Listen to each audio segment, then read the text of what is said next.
시청자 여러분 안녕하십니까? 이슈를 더 쉽게 풀어드리는 더뉴스 시작합니다. 북한 무인기의 비행 금지 구역 침범 사실이 뒤늦게 밝혀졌는데요. 여야 공방이 더 격화하고 있습니다. 이태원 참사 국정조사 2차 청문회 소식과 함께 짚어보겠습니다. 방탄소년단 음반부터 영화와 드라마까지 전 세계 K 콘텐츠 바람이 거세게 불고 있습니다. 우리나라의 지난해 수출 금액도 14조 원을 돌파했는데요. 사상 최대 금액입니다. 올해 K 콘텐츠 시장 전망해 보겠습니다. 먼저 오늘의 주요 뉴스부터 보시겠습니다. 북한 무인기가 대통령실 인근 비행금지 구역을 침범한 것과 관련해서 야당인 민주당은 군의 대응 실패가 드러났다며 책임자 경질을 촉구했습니다. 여당인 국민의힘은 민주당이 군보다 무인기 항적을 먼저 알고 있었다면 북한과의 내통하고 있다는 자백 아니냐면서 맞불 공세를 이어갔습니다. 이태원 참사 국정조사 2차 청문회에서는 야당 의원들의 이상민 행정안전부 장관 사퇴 촉구가 이어졌습니다. 국회는 잠시 뒤 본회의를 열고 국정조사 기간을 열흘 연장하는 안건을 의결할 예정입니다. 어제 하루 해외에서 들어온 코로나19 확진자의 80%가 중국에서 입국한 것으로 집계됐습니다. 내일부터는 홍콩과 마카오에서 들어오는 사람들에 대해서도 입국 전 음성 확인서 제출이 의무화됩니다. 푸틴 러시아 대통령이 우크라이나 전쟁에 투입된 러시아군에게 36시간 휴전을 명령했습니다. 우크라이나는 시간 벌기용이라며 비판했고 바이든 미국 대통령도 푸틴이 숨 돌릴 시간이 필요한 거라고 평가절하했습니다. 세계 최대 IT 가전 박람회 CES가 오늘 새벽 개막했습니다. 코로나19 확산 이후 3년 만에 다시 열린 전시회에는 국내외 기업 3천여 곳이 참가해 미래 기술을 선보였습니다. 전국 대부분 지역에서 초미세먼지가 극성을 부리면서 올 들어 처음으로 부산과 울산에 고농도 미세먼지 비상저감 조치가 발령됐습니다. 오늘 퇴근 시간 무렵부터는 전국에 눈이나 비가 내릴 예정이고 경기 동부 등에는 최고 8cm의 많은 눈이 오겠습니다. 지난해 말에 넘어온 북한 무인기 5대 가운데 한 대가 용산 주변에 지정된 비행 금지 구역을 침범했던 사실이 어제 뒤늦게 공개가 되면서 파장이 커지고 있습니다. 정치권 공방에도 다시 불이 붙는 모습입니다. 국회에서는 이태원 참사 2차 청문회가 열리고 있습니다. 취재기자 연결합니다. 김경수 기자. 네, 국회입니다. 네, 북한 무인기를 둘러싼 여야 설전이 치열하죠? 네, 국민의힘은 앞서 북한 무인기의 비행 금지 구역 침범 의혹을 제기했던 민주당 김병주 의원을 향해 어떻게 우리 군보다 먼저 알았느냐며 일제히 공세를 폈습니다. 주호영 원내대표는 문재인 정부에서 사성 장군을 지낸 김병주 의원이 국방 무능을 지적하는 건 제 얼굴에 침뱉기라면서 이같이 밝혔고 성일종 정책위 의장도 거들었습니다. 두 사람의 발언 이어서 들어보시죠. 한 30분만 연구하면 알 수 있다는데 30분 연구해서 어떻게 알 수 있는지도 그 재주를 좀 국민들에게 알려주면 좋겠습니다. 김병주 의원은 30분 만에 손으로 그려보면 알 수 있다고 했는데 대체 그 신통력은 어디에서 나오는 것입니까? 국민의힘 신원식 의원도 민주당이 군보다 무인기 항적을 먼저 알고 있었다면 북한과 내통하고 있었다는 걸 자백하는 게 아니냐고 날을 세웠습니다. 반면 당사자인 김병주 의원은 군이 국회 국방위에 보고한 내용을 분석했을 뿐이라며 누구나 유추할 수 있는 내용이라고 반박했습니다. 국회 기자회견 발언 들어보시죠. 지도를 볼 줄 아는 국민이면 국방부와 합참이 국방위 현안 보고 때 공개한 지도를 보고 용산과 한남동 간저 주변 비행금지 구역을 침범했을 수 있겠다고 생각할 것입니다. 민주당 박홍근 원내대표도 정부가 김병주 의원의 의혹 제기를 이적 행위로 몰더니 이제는 출처가 의심된다는 황당한 음모론을 제기하고 있다고 비판했습니다. 이재명 대표는 정부가 경계와 작전에 실패해놓고 국민을 상대로 거짓말까지 한 초대형 안보 참사라며 국정 운영 쇄신을 요구했습니다. 직접 들어보시죠. 무능한 아군이 적군보다 더 무섭다 이런 말이 있다고 합니다. 충격적인 안보 참사를 거짓말로 덮으려고 했던 군 수뇌부에 대해서 응군의 책임을 물어야 될 것입니다. 네, 오늘 국회에서는 이태원 참사 국정조사 2차 청문회가 열리고 있죠? 네, 오전 10시부터 시작된 2차 청문회는 현재 오전 질의가 끝나고 오후 2시 반부터 다시 이어질 예정입니다. 이상민 행정안전부 장관과 오세훈 서울시장 그리고 업무상 과실치사상 혐의로 구속된 박희영 용산구청장 등이 증인으로 출석했습니다. 오전 청문회에서는 참사 예방 조치와 사후 대응 미흡 문제 등이 도마에 올랐는데 야당 의원들은 이상민 장관 사퇴를 촉구하기도 했습니다. 이어서 들어보시죠. 주최자가 없는 행사면 지방자치단체 책임이 없습니까? 책임은 있겠지만 법령에 의한 안전관리 기본계획을 세울 의무가 없다는 말씀을 드린 겁니다. 사의 표명하시겠습니까? 안 하시겠습니까? 현 위치에서 최선을 다하겠다는 사의 말로 표명 안 하는 걸로 하고 이해해도 있습니다. 되겠습니까? 사의 표명 안 하는 걸로 이해해도 되겠습니까? 현 위치에서 최선을 다하겠다는 말씀만 드리겠습니다. 그게 네, 오전 질의를 마친 뒤 이상민 장관은 유가족의 거센 항의를 받기도 했습니다. 들어보시죠. 이상민 장관님!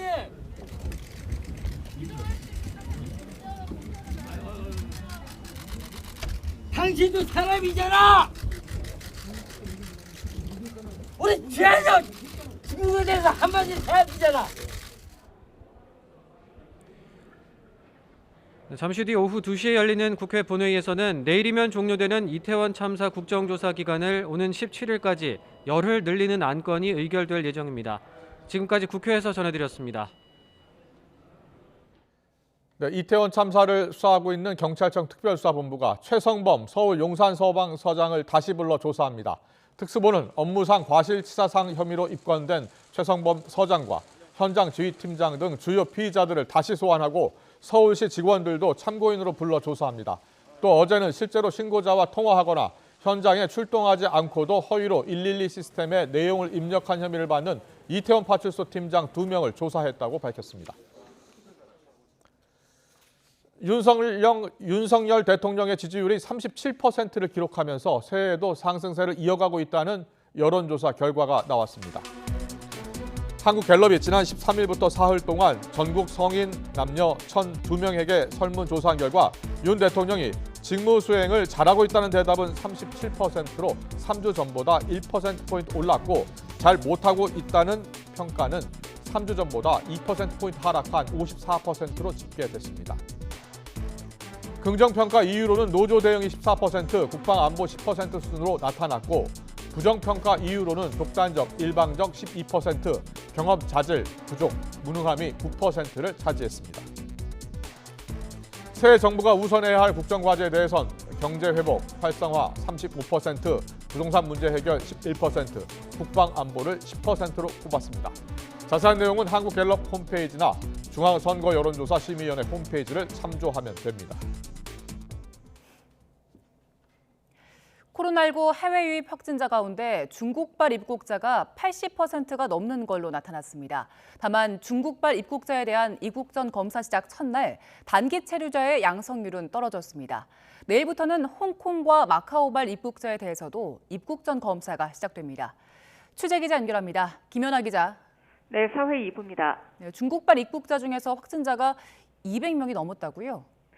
네, 말씀하신 대로 0시 기준 중국에서 유입된 코로나19 확진자가 208명입니다. 전체 해외 유입 확진자의 80.6%입니다. 전날 137명에서 다시 껑충 뛴 건데요.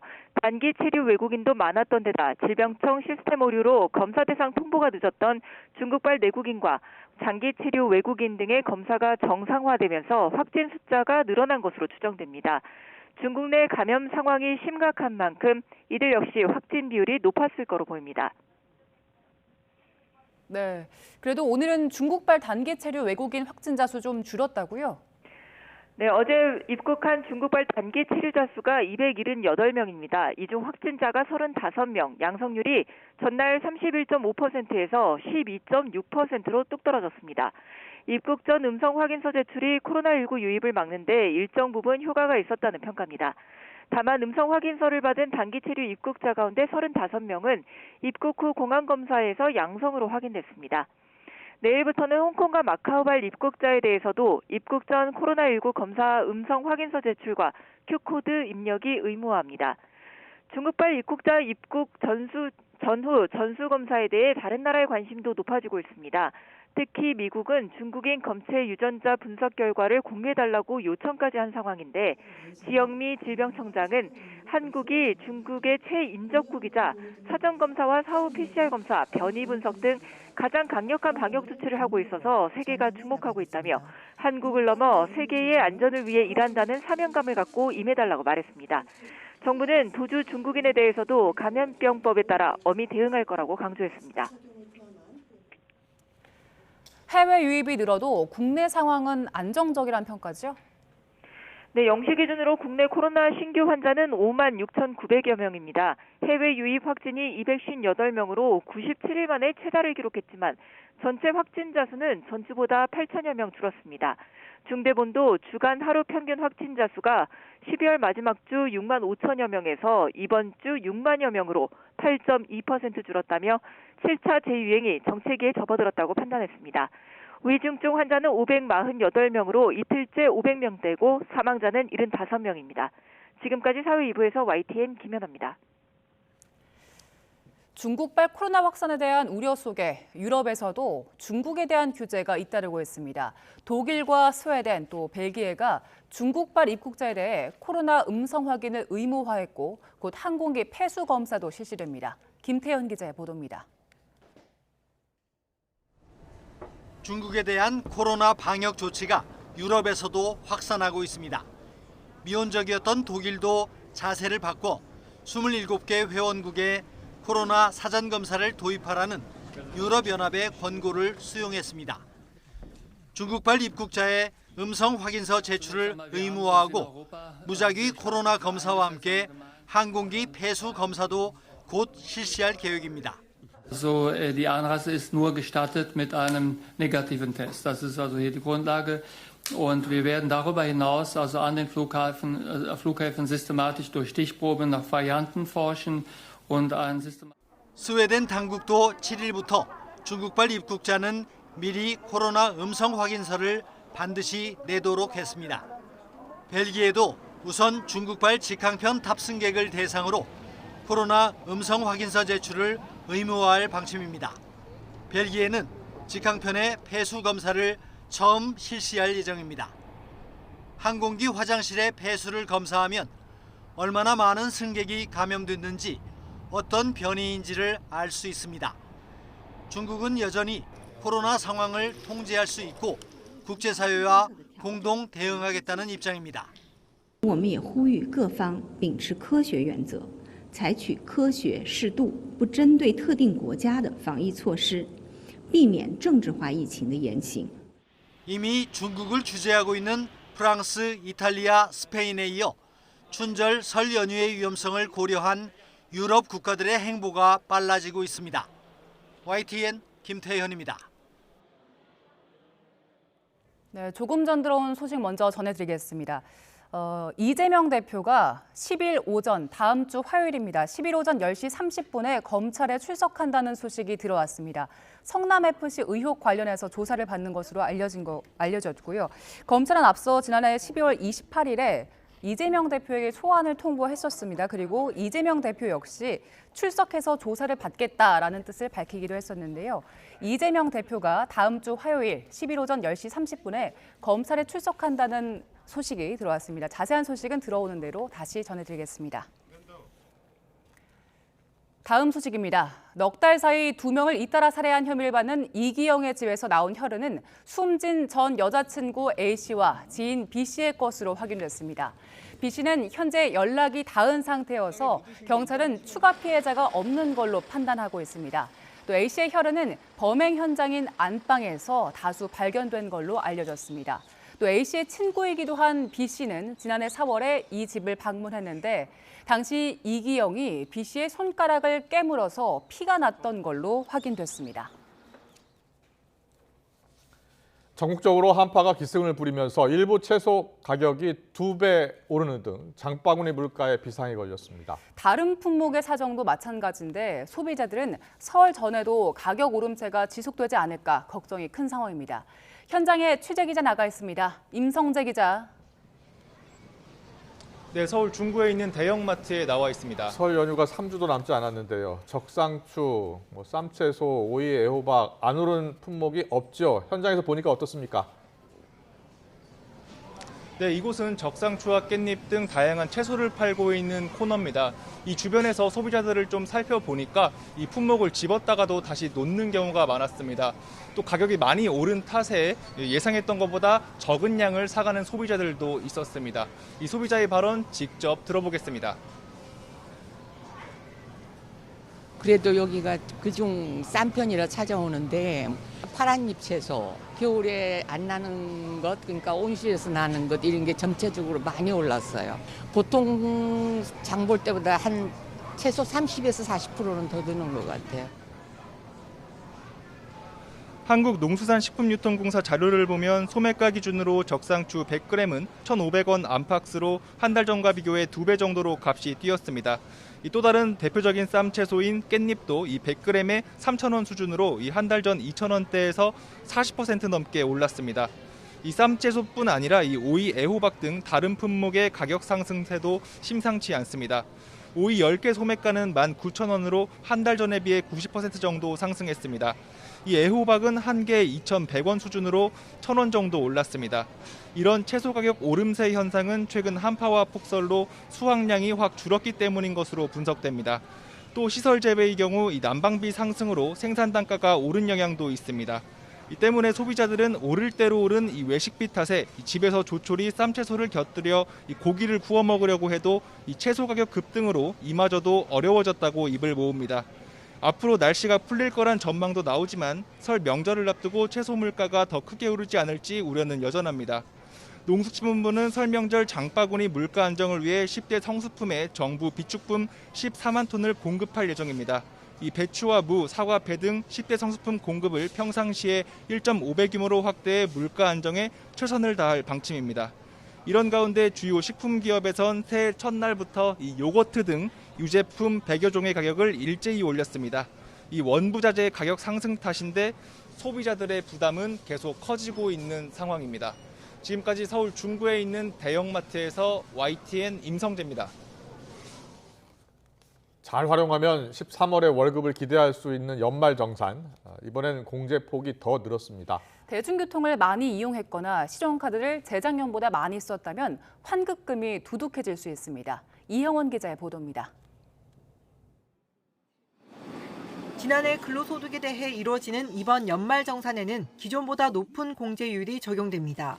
지난해 신용카드를 재작년보다 5% 넘게 더 썼다면 이 부분 공제율은 20%, 기존의 2배로 돌려받습니다. 전통시장에서 더 쓴 돈에 대한 공제 항목은 아예 새롭게 추가됐습니다. 재작년보다 5% 넘게 더 쓴 부분은 20% 공제받습니다. 다만 한도는 신용카드 소비 증가분 공제액과 합쳐 100만 원까지입니다. 지난해 하반기 대중교통 이용에 쓴 돈은 기존 40%에서 80%로 공제율이 2배나 늘었습니다.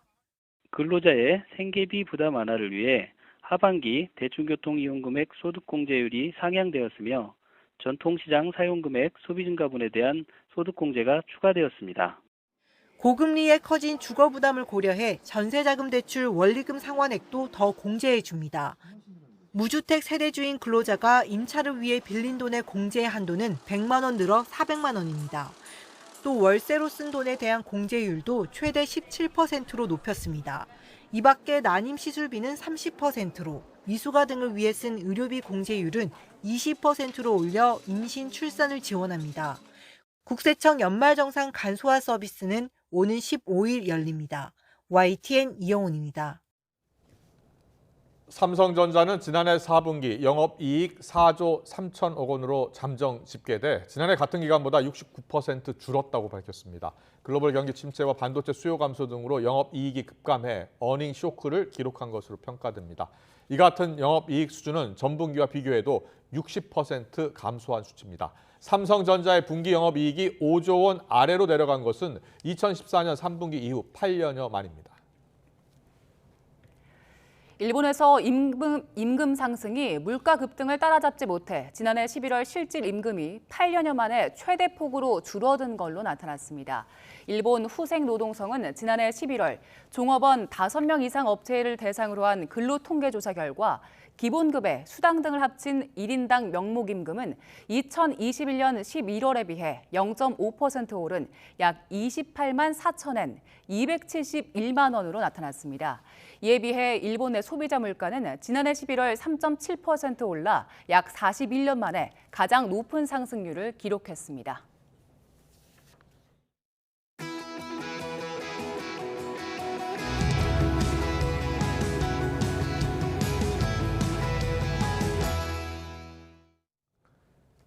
오늘 2025년부터 종이 교과서가 아닌 인공지능 기반의 디지털 교과서가 도입됩니다. 교육부는 교실과 대학, 또 돌봄에 이르기까지 올해를 교육개혁의 원년으로 삼겠다는 새 포부를 밝혔는데요. 관련해서 이주호 사회부총리 겸 교육부 장관과 이야기 나눠보겠습니다. 어서 오세요. 어서 오십시오. 안녕하세요. 안녕하십니까. 네. 자, 10년 만에 교육부 장관으로 돌아오신 거잖아요. 네네. 예, 10년이면 강산도 변한다고 하는데 얼마나 변했습니까? 네, 지금 이제 교육계가 정말 격변기거든요. 지금 뭐 4차 산업혁명이나 또 팬데믹을 통해서 지금 뭐 무엇을 가르치고 또 어떻게 배우고 또 어느 연령대에는 어떻게 하는지가 다 바뀌고 있습니다. 그래서 큰 격변기에 아쉽게도 이제 한국 교육은 너무나 경직적이고 획일적이어서 지금 큰 변화가 지금 돼야 될 때라고 생각합니다. 예, 이명박 정부 때 교육부 장관을 하셨으니까 박근혜 정부, 문재인 정부 거쳐서 사실 윤석열 정부 때 장관을 하신 거잖아요. 네네네. 그동안 각 정부를 거치면서 어떻게 변화했고 어떤 점을 좀 고쳤으면 하는 생각이 들었습니까? 전체적으로는 그 세계적인 큰 격변기의 추세에 좀 동떨어졌다 저는 그렇게 생각합니다. 추세에 동떨어졌다. 글로벌 추세. 그러니까 글로벌 추세는 정말 이제 흔히 우리가 하는 말로 이제 19세기의 교육 모델로 21세기 아이들 가르친다는 거잖아요. 너무나 교육은 공장형이고 획일적이고 그거는 세계적으로 많은 문제가 있어서 사실 이제는 맞춤형으로 가야 되고 또 모든 아이들을 성공시키는 교육으로 가야 되거든요. 그런 모델들이 속속 나오고 있는데 우리나라는 좀 거기에 대해서 너무 좀 폐쇄적이고 획일적이었다 이렇게 생각합니다. 네. 교육계 현안들이 많습니다. 그래서 하나하나 짚어볼 텐데 고교 학점제 먼저 얘기해 볼게요. 지금 여러 학교들에서 시범 도입해서 시행 중인데 2025년에는 전면 도입이 되잖아요. 지금 시범 도입 중인 학교에서는 현장에서 어떤 얘기 나옵니까? 그러니까 이제 고교 학점제라는 것도 맞춤 교육이거든요. 아이들이 이제 자기가 원하는 과목을 선택할 수 있는 거잖아요. 그래서 이제 소위 교육 과정에서 그렇게 과목을 선택할 수 있게 하는 거는 말씀하신 대로 2025년 전면 도입이 결정이 됐습니다. 2022학년 교육 개정이 확정되면서 이건 확정이 된 거고요. 그런데 그 고교 학점제의 이제 가장 중요한 부분 중에 하나가 이게 이제 아이들이 이제 그 선택을 하면 평가가 이제 절대 평가로 가야 되거든요. 9등급 상대 평가를 하게 되면 예를 들어서 뭐 6명만 선택한 과목 같은 경우에는 4%가 1등급인데 1등급이 안 나오잖아요. 그렇군요. 그래서 이제 절대 평가로 가야 되는데 절대 평가로 가는 거에는 교사분들의 그 평가 역량이나 이런 것들이 아직 좀 전혀 이제 준비가 안 돼 있는 거죠. 그래서 그런 부분에서 좀 준비가 좀 철저히 돼야 된다는 지적들이 특히 교육감님들이 많이 하시는 것 같습니다. 네, 말씀하신 그 학생 평가에 대한 우려도 있지만 이거 내신 부풀리기 할 수 있지 않나 이런 걱정도 있더라고요. 사실은 IB라고 해서 최근에 이제 대구나 뭐 이제 제주도에서 하는 외국의 제도긴 하지만 바ccalaurea죠. 그걸 보면 사실은 평가를 교체 평가를 합니다. 한 교사가 한 걸 또 다른 교사가 하기도 하고 한 학교가 한 평가를 다른 학교가 하기도 하고 또 이제 그 샘플로 해가지고 또 검사관이 와가지고 평가를 제대로 했는지를 보거든요. 그래서 사실 그 절대 평가지만 기준이 다 동일합니다. 그걸 이제 그 표준화시키는 여러 가지 장치가나 노력이 있어서 그게 가능하거든요. 그런데 우리나라의 지금 평가는 사실 그냥 절대 평가한다 이렇게 그냥 하기만 하고 내버려 두면 상당히 들쭉날쭉하고 다들 또 인플레이션 하려고 할 거 아니겠습니까? 자기 학교 학생들은 잘 주려고 하고 그래서 그런 부작용이 눈에 보이기 때문에 사실은 이 고교 학점제와 같이 가야 되는 이 성취평가는 훨씬 많은 준비가 있어야 되는 거죠. 언제쯤 가능하겠습니까? 저희가 워낙은 이제 그 지난 정부에서는 2025년에 같이 하는 걸로 돼 있는데 너무나 많은 우려들이 있어가지고 예. 지금 저희가 지금 교육감님들하고 같이 협의를 하는 중입니다. 그래서 뭐 가능하면 약속대로 2025년에 하면 좋지만 네네. 또 준비가 안 된 상태에서 하면 학부모님들도 걱정하시잖아요. 그렇죠. 그래서 예. 교육감님들이랑 좀 긴밀하게 협의하고 있습니다. 그리고 알겠습니다. 절대평가 도입 두고서는 또 고교 서열화나 네. 자사나 외국으로 또 쏠리는 게 아니야 이런 우려가 여전히 있잖아요. 이 부분에 대한 해결책도 필요할 것 같아요. 제가 사실 이제 첫 번째 장관할 때 자사고 예. 외고 쪽을 이제 많이 역점을 뒀는데요. 지금 이번 정부에서는 일반고를 좀 더 이제 영향을 키워야 된다. 그래야 균형이 맞는 거니까. 예. 그래서 자사고 외고는 존치하더라도 정부의 좀 핵심 방점은 일반고 역량 강화에 두겠다 하는 것입니다. 알겠습니다. 네네. 고교 내신 절대평가 2025년에 가능하면 하도록 하겠다. 아닙니다. 아직 그거는 예. 이제 협의 중이다 이렇게 좀 표현하는 게 좋겠습니다. 알겠습니다. 네네. 그리고 모니카 통합수능 네. 최근에 좀 논란이 있잖아요. 네네네. 이과 편중 현상이 좀 나타나고 있고 인문계열 붕괴 현상도 나타나고 네네네. 있습니다. 어떻게 보고 계시고 어떤 대책 준비하고 예. 있습니까? 사실 문이과 통합은 그 큰 세계적인 추세거든요.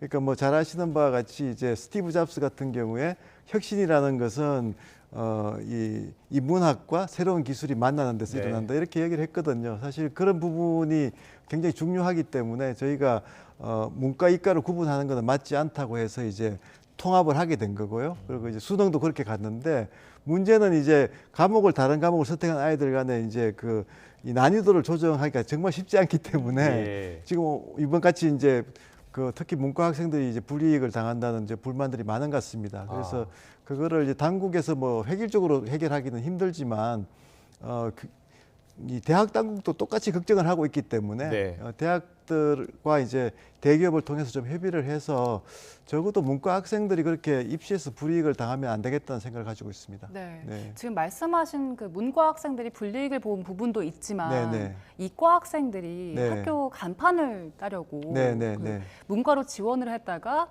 대거 휴학하는 일이 발생하기도 했더라고요. 네네, 이런 네. 부작용도 좀 해결책을 찾아야 될 것 같은데요. 예, 쉽지 않은 문제고요. 사실 이제 그런 부분들도 결국은 저는 교육의 본질은 입시보다는 아이들의 수업이고 교사의 역량이라고 생각을 합니다. 그래서 지금 입시가 지금 이제 안정되지 못하고 자꾸 흔들리는 거는 결국은 교실 수업, 그다음에 교사의 그 수준이 안 올라갔기 때문이기 때문에 윤석열 정부는 수업을 혁신하고 교사의 역량을 키우는 데 보다 집중하겠다.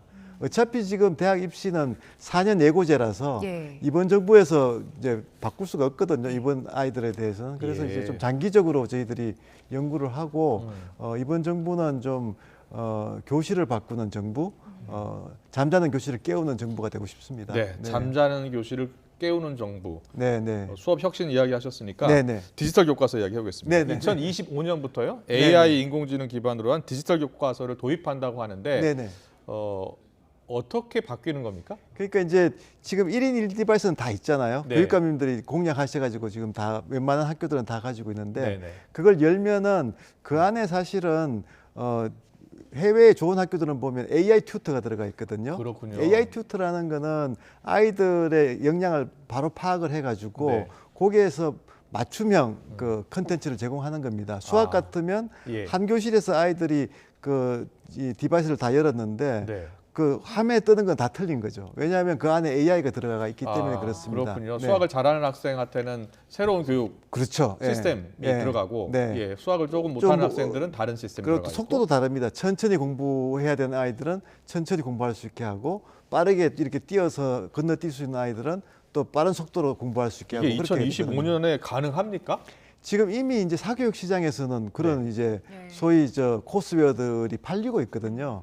물론 이제 공교육에 들어올 때는 이제 다른 시스템으로 들어와야 되지만 그리고 선진국에서도 이미 많은 그 코스웨어들이 개발되고 있습니다. 그래서 기술은 이미 와 있다. 근데 저희는 보다 더 중요한 거는 교사 트레이닝이거든요. 교사분들이 이걸 가지고 활용을 할 때는 이제는 아이들 앞에서 교사가 30명 있으면 똑같은 컨텐츠를 제공하는 강의라는 게 똑같은 컨텐츠를 이야기하는 거잖아요. 아이들은 다 틀린데. 맞춤형 교육이 된다는 거예요? 예, 그렇죠. 그러면 이제 30명이 앉은 교실에서 30명이 다른 공부를 하는 거죠. 그러면 교사들은 당연히 이제는 이게 강사가 아니고 코치 역할을 하고 멘토 역할을 하게 되는 겁니다. 예. 좀 더 아이들에게 사회 정서적인 부분을 보다듬어주고 또 아이들이 같이 역량이 다른 아이들이 힘을 합해서 프로젝트를 하거나 이런 이제 수업 방식이 틀려지는 거죠. 네. 이게 소위 말하는 이제 디지털 대전환이죠. 디지털 기술이 들어와서 기술만 들어오는 것이 아니고 교사의 역할이 완전히 바뀌게 되는 겁니다. 네. 네. 일단 맞춤형 교육도 굉장히 뭐 좋은 왜냐하면 얘기고. 교사들이 사실은 아이들의 실력을 한 명 한 명을 알려면 한 학기는 지나봐야 되잖아요. 아니면 중간고사까지 가봐야 되는데 이 AI 튜터가 들어와 있는 디지털 교과서를 쓰면은 그냥 즉시 바로 알 수 있습니다. 한 10문제만 아이들이 클릭해서 푸는 걸 보면 교사 대시보드에 이 학생은 무엇을 모르고 무엇을 안다는 것이 정보가 바로 뜨거든요. 그렇군요. 근데 학부모님들은 또 이게 아이들이 너무 기계만 가지고 이제 공부를 하는 게 좋지 않아요. 그래서 사실은 이제 교사의 역할 변화가 중요한 게요. 아이들이 스크린을 보면서 하는 이제 지식 전달은 그렇게 하는 건데 교사는 오히려 아이들을 데리고 뭐 스포츠도 하고 프로젝트도 하고 공연도 하고 하는 이제 그런 시간을 늘려야 되는 역할이 거죠. 아예 바뀌는 거죠. 네. 지금 화면에 잠깐 나오고 있는데 초중고 학생들이 모두 각자가 컴퓨터 한 대씩 가지고 있어요. 노트북을, 태블릿 같은 거 가지고 있고 그리고 자기 능력에 맞게 수준에 맞게 공부를 한다는 거잖아요. 그렇죠. 그리고 교사의 역량을 키우는 게 중요하다고 하셨는데 교사 역량을 어떻게 키운다는 겁니까? 저희는 뭐 심지어는 한 1년에 한 3, 4개월은 집중적으로 연수하는 시기가 필요하다고 생각합니다. 3, 4개월 연수요? 이게 뭐 어떤 교사분들은 이렇게 표현하시더라고요.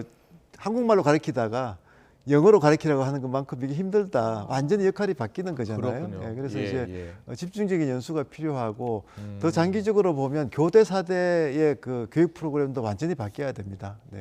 교대 4대로 바뀌어야 한다니요? 그러니까 전문대학원으로 해서 교전원, 소위 말하는 교전원 제도가 이제 도입될 시기가 된 거죠. 왜냐하면 지금 그런 식의 이제 그 교실 수업에서는 교사는 정말 전문가가 돼야 되잖아요. 전문직으로서 교사직이 이제 거듭나야 되는 거죠. 자, 그리고 다음 주제로 넘어가겠습니다. 지금은 어린 아이들 유치원 그리고 어린이집으로 나뉘어 있는데 이걸 통합해서 유보 통합을 2025년부터 추진하신다고 했는데 이 부분은 어떻게 진행됩니까? 사실 이제 우리 지금 글로벌 교육 추세에서 가장 중요한 것이 모두를 위한 교육이거든요. 아이들이 똑같은 기회를 보장을 받아야 되는데 사실 아이들에게 그 평등한 기회를 보장하기 위해서는 가장 중요한 시기가 사실은 학교 가기 이전입니다.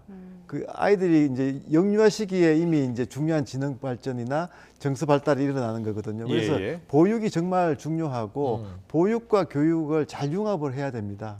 그리고 이제 아이들이 그러기 위해서는 이제 유보 통합도 해야 되는 거고 또 학교에서 초등학교 때는 또 엄마들이 이제 직장을 가진 경우에는 한 1시 이후에도 좀 보육을 할 수 있게 해가지고 아이들의 그런 이제 그 교육뿐만 아니고 좋은 보육이 이제 돼야 되는 거죠. 그것을 교육부가 좀 책임지는 그런 이제 변화를 해야 된다고 생각을 합니다. 어린이집과 유치원을 통합한다. 이게 2025년까지 가능합니까?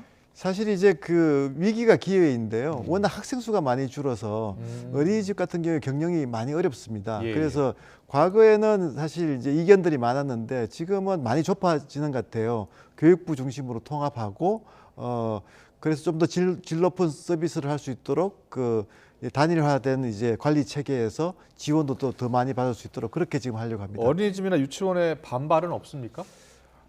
지금 제가 이제 10년 전에도 사실 하려고 했었거든요. 그때는 누리 과정이라 해서 이제 교육 과정만 통합을 시켰는데 그때보다는 훨씬 우호적인 것 같습니다. 그리고 초등학생들은 또 저녁 8시까지 네, 밀봉 서비스를 제공한다고 하셨는데 교사들 반발이 좀 클 것 같아요. 그래서 이제 교사들한테 다 맡길 수는 없죠. 그래서 지금 이제 각 지역에서 이미 다양한 모델이 나오는데요. 교육지원청이 맡아줄 수도 있고 아니면 별도의 뭐 교장, 별도의 교사가 또 채용될 수도 있고요. 다양한 모델이 있을 수 있다고 생각을 합니다. 그리고 이제 돌봄만 하는 것도 사실 문제가 있잖아요. 그러니까 그 8시까지 있으면 그 아이들이 뭐 AI 교육도 받을 수 있고 소프트웨어 교육도 받을 수 있고 사교육이 필요 없을 정도로 뭐 예체능 교육까지 방과 후 학급을 좀 활성화시켜 가지고 아이들이 좀 늦게까지 있으면서도 다양한 활동을 할 수 있게 해주려고 합니다. 마지막으로 시도지사와 교육감 러닝메이트제 입법 추진한다고 하는데 이게 그 뭐 여야가 함께 마련해야 될 것 같은데 가능하겠습니까? 저는 이제 우리가 교육감 직선제를 한 14년 해봤거든요. 예. 뭐 깜깜이 선거에다가 많은 또 부작용이 있었기 때문에 그걸 고쳐야 된다는 여론도 높고요. 사실 또 시도지사와 교육감이 지역에 가면은 많은 협조를 해야 되거든요. 네. 그래서 이제 필요하다고 봅니다. 네, 교육감분들은 찬성하십니까? 교육감님 분들은 조금 나뉘는 것 같습니다. 아. 네. 그런데 이제 일반적으로 이제 정책 전문가들은 상당히 필요성에 공감을 하는 것 같고요. 네, 네, 알겠습니다. 교육이 백년지 대계라고 하는데 정부가 바뀔 때마다 자꾸 정책이 바뀌는 것 같아서요. 우리 무엇보다 학생들을 위한 좀 장기적인 대책이 마련이 됐으면 좋겠습니다. 이주호 사회부총리 겸 교육부 장관과 함께했습니다. 잘 들었습니다. 네, 감사합니다.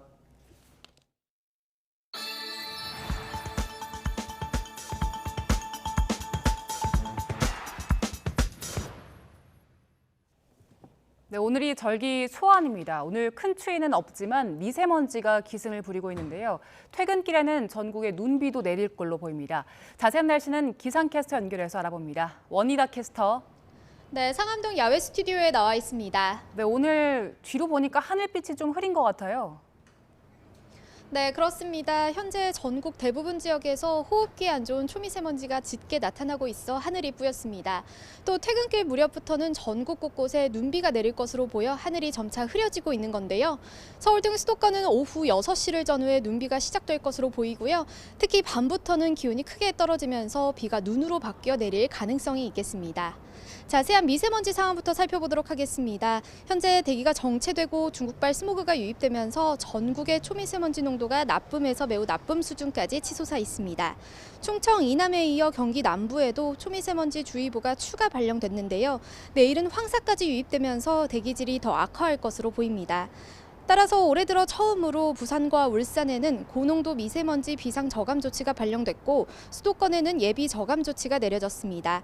저감 조치가 내려진 지역은 밤 9시까지 공공사업장과 공사장의 운영이 단축되고 부산과 울산에서는 5등급 차량의 운행도 제한된다는 점 참고하시기 바랍니다.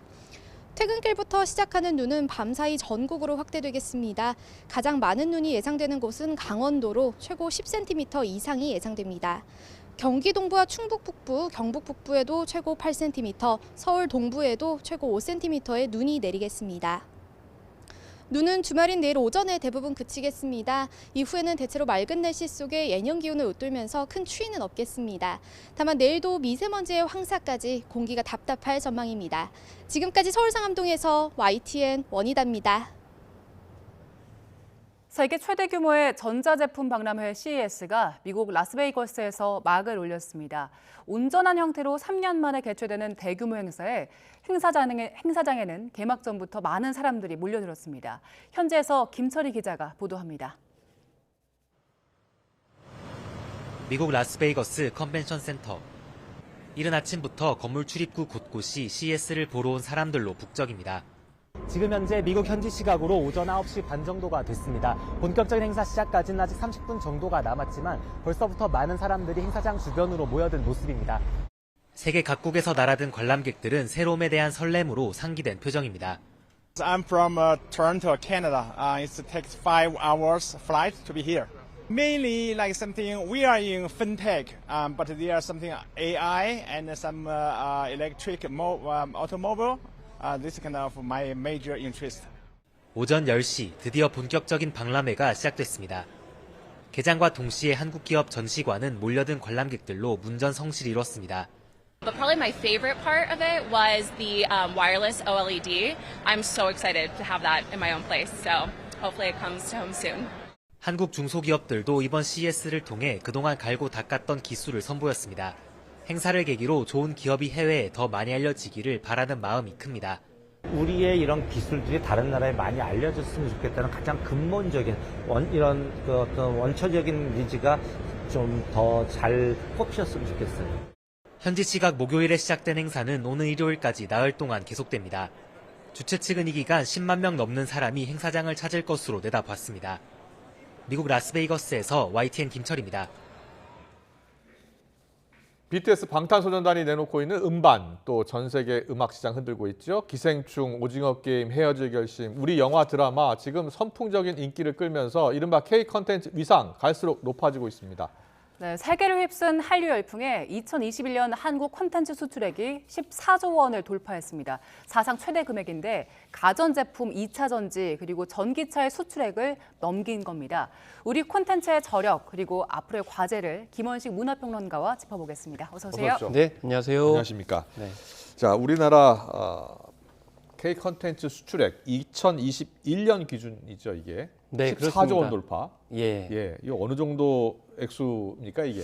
사실 이제 액수 전체 규모도 뭐 중요하지만 이제 증가폭이 굉장히 중요합니다. 그래서 2016년만 해도 이제 이렇게 60억 달러 정도가 됐는데 지금 2021년 기준으로 124억 달러 이렇게 되고 있거든요. 그래서 그 2020년과 비교했을 땐 4.4%인데 네. 5, 6년 전과 비교를 하면 2배 이상 증가를 한 겁니다. 그러니까 그렇군요. 증가폭이 훨씬 더 커지고 있다라는 점이 큰 특징이라고 이렇게 볼 수가 있겠고요. 그래서 정확하게는 14조 3천억 원 정도 이렇게 되는데 중요한 거는 컨텐츠 자체의 수출도 중요하지만 이 한국수출입은행의 이제 통계 조사에 따르면은 K 콘텐츠가 1억 달러 수출될 때마다 일반 공산품, 예를 들면 뷰티라든지 식품 같은 경우에는 1억 8천만 달러 정도 이렇게 판매되는 것으로 나타나고 있거든요. 그렇군요. 그렇기 때문에 지금 중소업체들 같은 경우에는 이렇게 K 콘텐츠와 어떻게든 잘 한번 같이 자리를 마련하면서 마케팅을 추구하는 것도 바로 영상에 나오는 효과죠. 제품들도 잘 팔린다. 예를 들면은 최근에 동남아시아 지역에 이제 설문조사를 했는데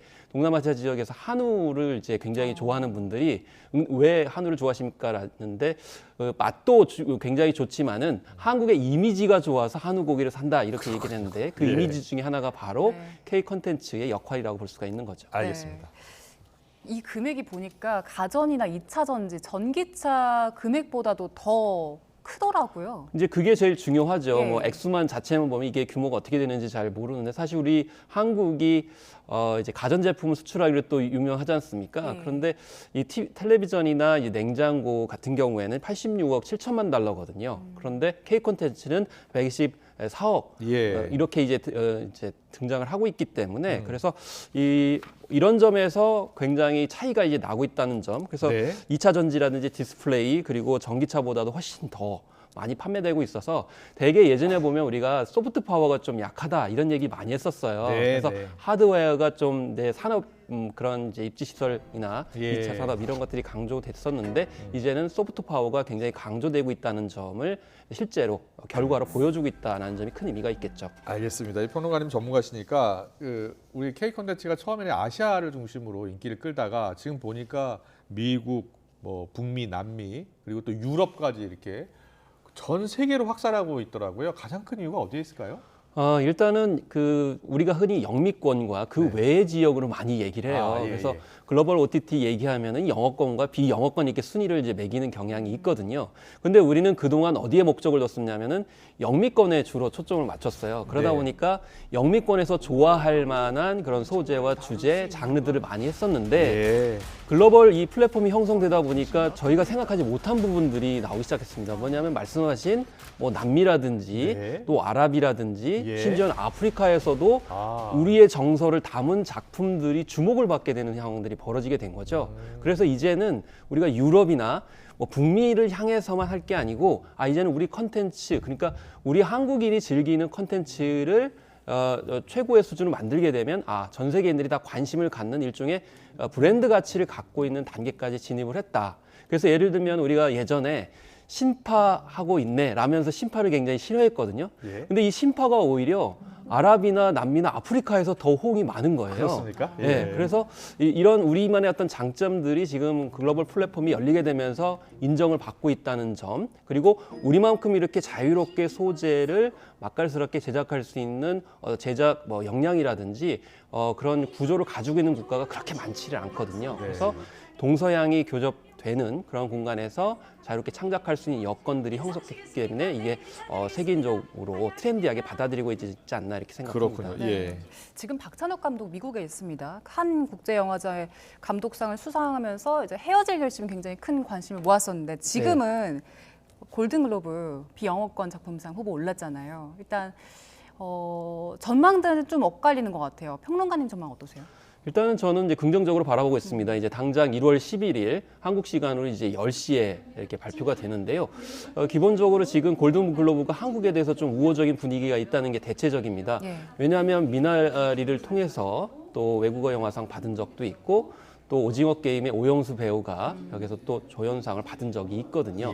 그리고 지금 골든글로브가 좀 시달리고 있습니다. 왜냐하면 좀 인종차별적인 행태들을 많이 했기 때문에 그래서 이번에도 아마 우리 이 작품, 특히 헤어질 결심을 외면하지 못할 것이다. 더구나 이 작품의 내용을 보면은 탕웨이 배우가 등장하고 있고요. 또 박해일 씨가 등장하고 있기 때문에 일종의 다문화 영화거든요.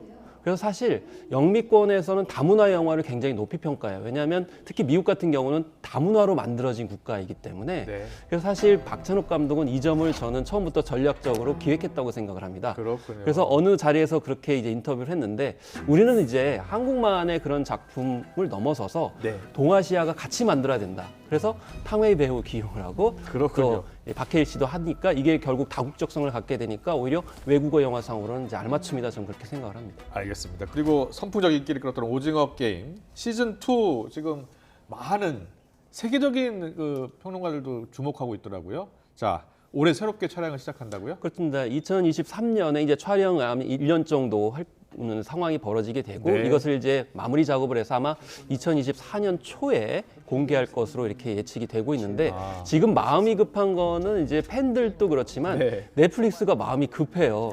왜냐하면 지금 다른 작품들이 별다른 성과를 보여주지 못하고 있는 그런 상황이거든요. 그렇기 때문에 오히려 오징어 게임을 빨리 촬영을 해가지고 공개하고 싶은 것은 넷플릭스다 이렇게 보는 것이고 구체적으로는 이제 정호연 씨가 쌍둥이 언니로 나 동생으로 나오는지에 대한 문제, 이정재 씨는 당연히 나오실 것이고 과연 이제 이병헌 씨가 나오느냐, 그리고 영희의 또 단짝 친구죠.